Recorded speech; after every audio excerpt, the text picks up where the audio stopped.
ಪ್ರಾಮಾಣಿಕತೆಯಿಂದ ಮೆರೆದ ಗೃಹ ರಕ್ಷಕ ಬಿ ಶ್ರೀನಿವಾಸ್ ಸಾರ್ವಜನಿಕರಿಂದ ಉತ್ತಮ ಪ್ರಶಂಸೆ.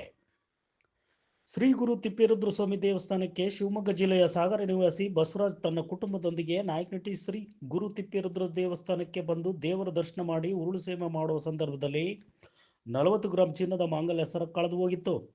ಇದರಿಂದಾಗಿ ಕುಟುಂಬ ವೇದನೆಯಿಂದ ಹುಡುಕಾಟ ನಡೆಸಿತ್ತು.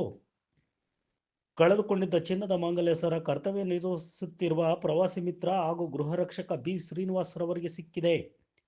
ಆ ಸರವನ್ನು ತೆಗೆದುಕೊಂಡು ಹೋಗಿ ದೇವಸ್ಥಾನದ ಕಾರ್ಯನಿರ್ವಾಹಕ ಅಧಿಕಾರಿಯಾದ ಗಂಗಾಧರಪ್ಪನವರಿಗೆ ತಲುಪಿಸಿದರು. ಗೃಹ ರಕ್ಷಕರ ಈ ಒಂದು ಕಾರ್ಯಕ್ಕೆ ಪ್ರಾಮಾಣಿಕತೆ ಮೆಚ್ಚಿ ಅಭಿನಂದಿಸಿದರು. ತಕ್ಷಣ ಕಳೆದುಕೊಂಡವರ ಹತ್ತಿರ ಹೋಗಿ ವಿಚಾರಿಸಿ ಕಳೆದುಕೊಂಡ ಮಾಂಗಲ್ಯ ಸರ ತೂಕ ಎಲ್ಲವನ್ನು ಗಮನಿಸಿ ಕಳೆದುಕೊಂಡವರ ಕುಟುಂಬಕ್ಕೆ ನೀಡಿದರು.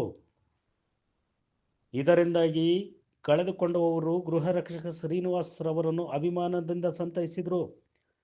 ಇವರ ಪ್ರಾಮಾಣಿಕತೆಗೆ ಮೆಚ್ಚುಗೆ ವ್ಯಕ್ತಪಡಿಸಿದರು.